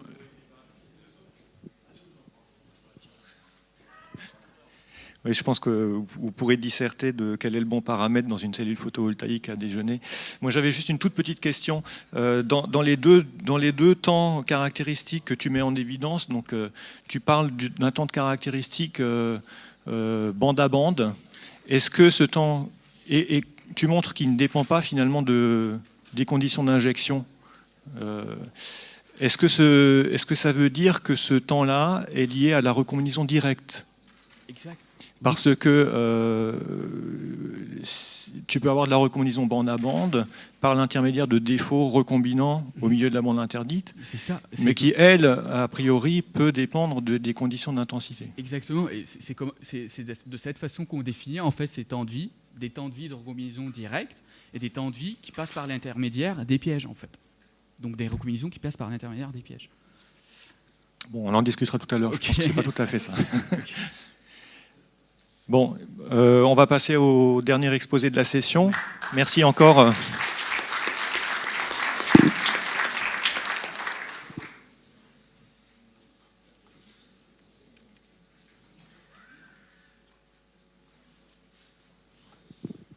Donc, le dernier exposé, Michael Paris de l'IMN, qui va nous parler de RMN. C'est lequel? C'est le premier, là, c'est ça?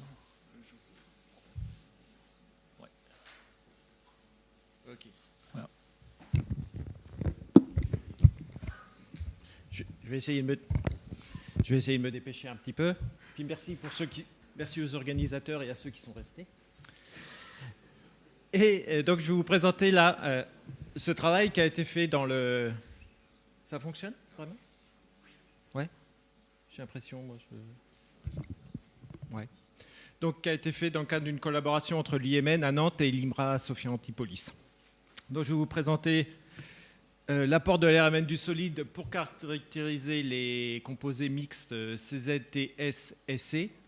Et à travers cet exemple, et à la suite de ce qu'a présenté Léo Choubrac hier, j'aimerais vous montrer, vous convaincre que la RMN du solide a des choses à dire pour caractériser les matériaux utilisés dans le photovoltaïque. Donc là, je vous ai remis la structure de CZTS avec des plans étain cuivre et cuivre zinc. Je vous parlerai juste de RMN de l'étain.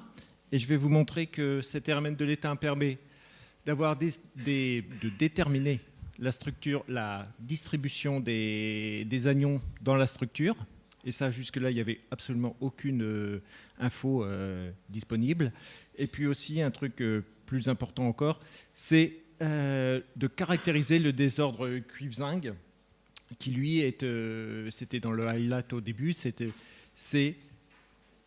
il y a un gros soupçon que ce soit la cause des faibles VOC observés dans les cellules à base de CZTS.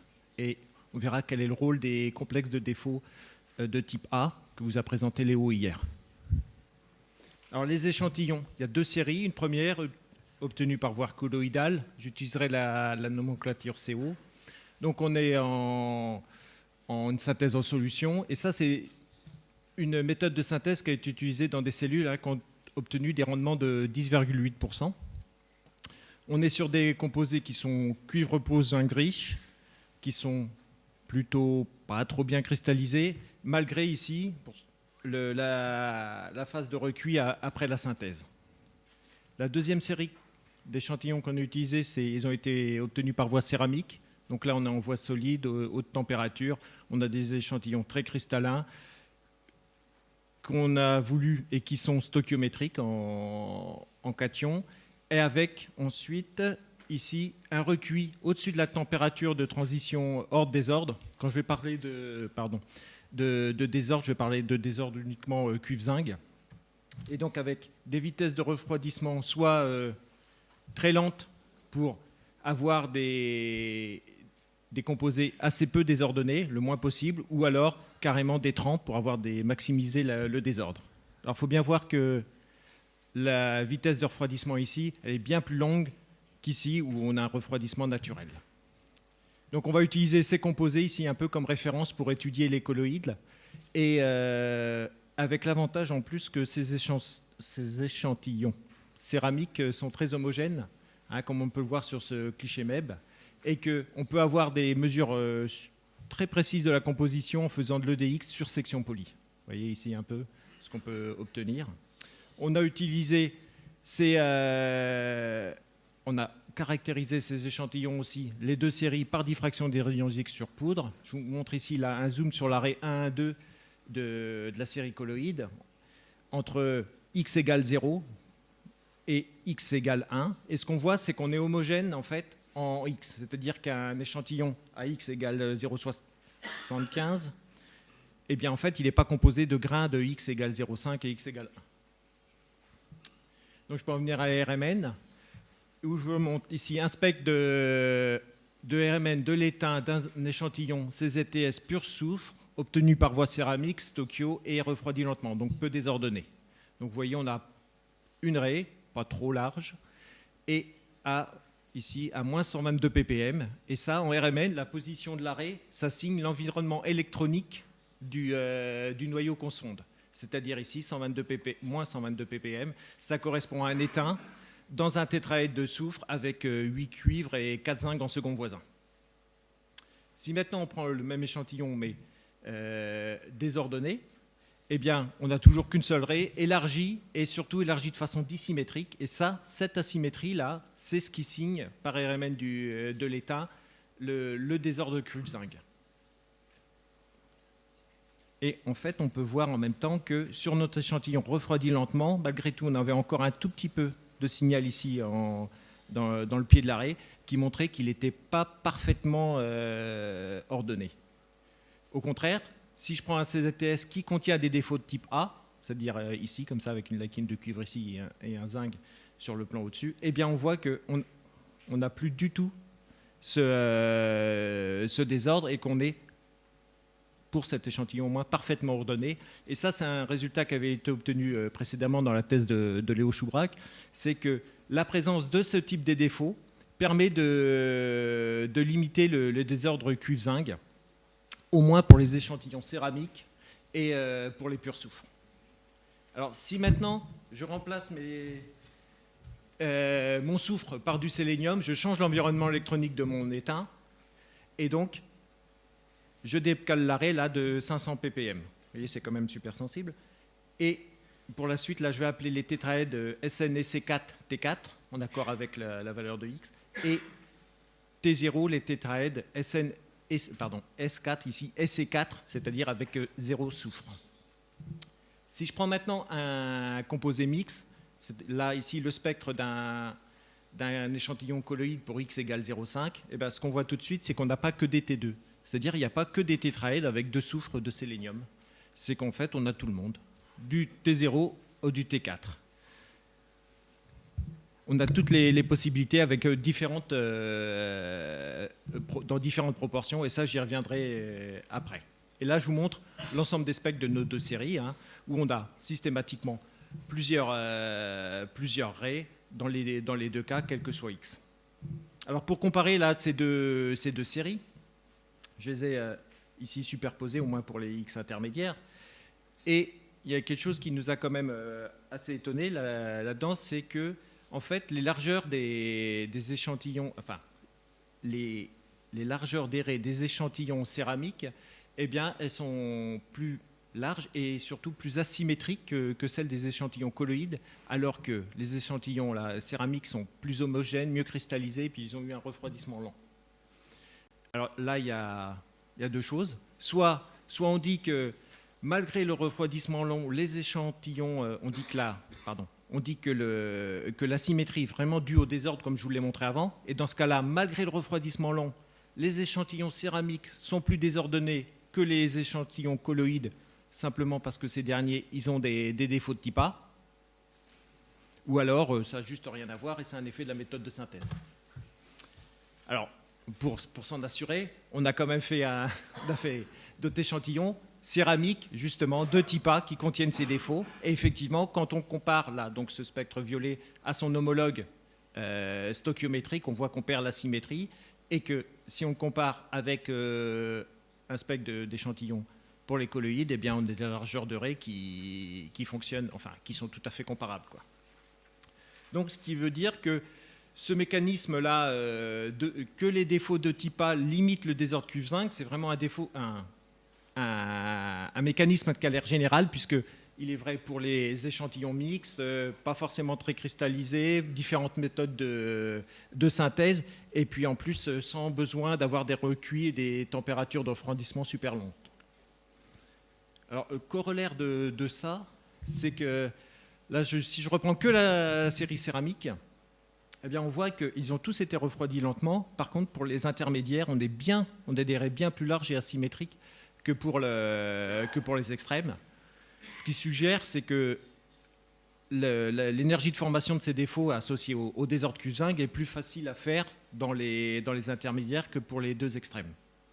Et en fait, ça colle assez bien avec les températures de transition hors désordre qui ont été mesurées, puisque pour un pur soufre, vous avez 260 degrés, pour un pur sélénium, vous êtes à 200, et finalement, voilà, pour un mix, bon, on n'est pas très loin, mais vous êtes à 195, en dessous du minimum des deux pôles. OK ? Maintenant, je peux revenir un petit peu à mon histoire. Dans mon x égale 0,5, je n'avais pas que des T2. Et je vais vous montrer que dans cette intensité toute serrée, là, eh bien, en fait, on va pouvoir déterminer la valeur de x et aussi la distribution des anions dans la structure. Alors, pour obtenir l'intensité des raies, il suffit de faire un fit. Ici, sur un échantillon céramique pour x égale 0,5 que je vais garder, là. Ensuite, ça va être mon fil conducteur. Donc, on détermine les intensités. Et pour mesurer x, en fait, il suffit de dire que x, c'est le nombre moyen d'atomes de soufre par tétraède ramené à un anion. Ce qui s'écrit juste comme ça. Et si on fait ça avec les intensités qu'on a déterminées, vous voyez qu'on trouve 0,52 par RMN, qui colle parfaitement avec la valeur 2 dx dont je vous ai dit qu'elle était très précise, et puis aussi qui marche très bien avec ce qu'on peut déterminer par diffraction des rayons X à travers une loi de Vega. Là, je vous invite à aller voir le poster de Pierre Days. Et on peut aussi déterminer donc la distribution des anions. Et il y a une chose qui est en fait assez facile, c'est que si on a une distribution aléatoire des soufres et des séléniums dans la structure, eh bien l'intensité de nos RTN va être donnée par la loi binomiale ici. Et si je reprends le cas de mon échantillon CE50 qui a un x égale 2, je peux prédire l'intensité des raies comme ça. Et si je compare ça avec les valeurs expérimentales, vous voyez que ça marche parfaitement, et ça marche même parfaitement pour l'ensemble de nos échantillons, quelle que soit la valeur de x, la composition, et donc la méthode de synthèse. Alors là, pour finir, j'espère que je vous ai montré quand même que la RMN, sur cet exemple au moins, peut donner des informations intéressantes et complémentaires des autres techniques. Vous voyez le désordre soufre-sélénium, la mesure de X. Alors en fait, l'avantage de la RMN, c'est que c'est une technique sélective. C'est-à-dire que dans votre CZTS, vous pouvez bien avoir 20% de ZNS, il va être complètement transparent. Donc ce que je vous dis là, ça s'applique à 5 ou 20% de ZNS. C'est absolument pas un problème. Et aussi, autre avantage, c'est une technique de sonde locale. Ce que je viens de vous présenter là, ça s'applique sur des gros grains du micron ou plus, jusqu'à la nanoparticule de 10 angström en direct. Il n'y a rien qui change. Alors, et le résultat le plus important de ce travail, c'est vraiment que les défauts de type A, là, ici, sont capables de contrôler le désordre, et que ça a l'air d'être un processus qui est quand même assez général. Et c'est vraiment que là se situent les perspectives du travail, c'est comment déjà s'organisent ces défauts associés au désordre cuve-zinc, comment ils interagissent avec les défauts de type A, qui eux-mêmes s'auto-organisent. Ça, c'est ce que vous a montré Léo hier. Alors, quelque chose que je ne vous ai pas montré, c'est qu'en fait, c'est qu'on a aussi montré que le désordre cuve-zinc est complètement décorrélé du désordre soufre-sélénium, ce qui veut dire que les mécanismes ici sont les mêmes dans les sulfosélénides, dans les mixtes, que dans les purs soufres. Donc ça veut dire qu'on va pouvoir étudier ces mécanismes ici dans les matériaux purs soufre, avec l'avantage expérimental, c'est qu'on n'a pas de perte de résolution, vous l'avez vu en RMN, mais en Raman, c'est vrai aussi. Et puis aussi, d'un point de vue théorique, sur les calculs, on va pouvoir limiter la taille des supercellules parce qu'on ne va pas avoir besoin d'intégrer le désordre soufre-sélénium en plus du désordre cuivre-zinc et des interactions de ces défauts avec les défauts de type A. Ce qui permet un petit peu de limiter la taille des supercellules et des temps de calcul. Voilà. Merci.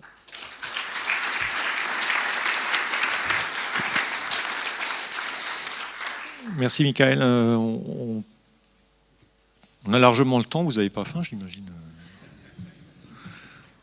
Donc, une question peut-être ?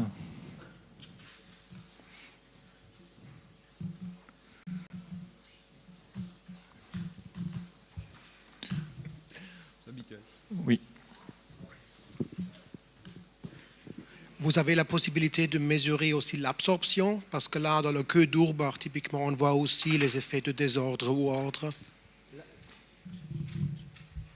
Vous avez la possibilité de mesurer aussi l'absorption subgap, ça veut dire le queue d'Urbach, qui typiquement montre aussi une signature de désordre.